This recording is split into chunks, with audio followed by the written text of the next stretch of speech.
ಮಿಲನ, ನನ್ನ ಮೊದಲ ಪ್ರಯತ್ನ, ತಪ್ಪಿದ್ದರೆ ಕ್ಷಮಿಸಿ, ಓದಿ ಪ್ರೋತ್ಸಾಹಿಸಿ. ಕಥೆಯ ನಾಯಕಿಯ ಪರಿಚಯ. ಒಂದು ಸುಂದರವಾದ ಹಳ್ಳಿ. ಅಲ್ಲಿ ಪಟೇಲರ ಮಗಳೇ ನಮ್ಮ ಕಥೆಯ ನಾಯಕಿ. ಹೆಸರು ಮಿಥಿಲಾ.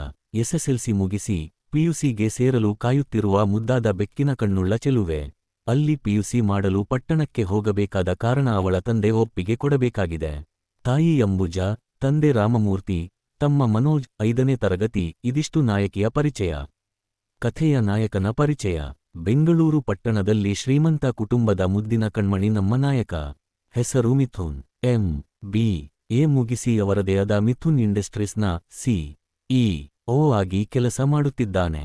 ಅಜ್ಜ ಶ್ರೀಕಂಠ ಶರ್ಮಾ, ಅಜ್ಜಿ ಲಲಿತದೇವಿ, ತಂದೆ ಶೇಖರ್ ಶರ್ಮಾ, ತಾಯಿ ರಜನಿ, ತಂಗಿ ಮಮತಾ. ಎಸ್ಎಸ್ಎಲ್ಸಿ ಮುಗಿಸಿ ಪಿಯುಸಿಗೆ ಸೇರುತ್ತಿದ್ದಾಳೆ. ಬೆಂಗಳೂರಲ್ಲಿ ಇವರಿಗೆ ಮಿಥುನ್ ಇಂಡಸ್ಟ್ರೀಸ್, ಮಿಥುನ್ ವಿದ್ಯಾಲಯ ಕಾಲೇಜು, ಮಿಥುನ್ ಹಾಸ್ಪಿಟಲ್ ಇದೆ. ನಾಯಕಿ, ನಾಯಕನ ಗುಣ, ಸ್ವಭಾವ, ಭೇಟಿ ಎಲ್ಲ ಮುಂದಿನ ಸಂಚಿಕೆಯಲ್ಲಿ. ಪ್ರೀತಿಯಿಂದ ಶ್ರುತಿ.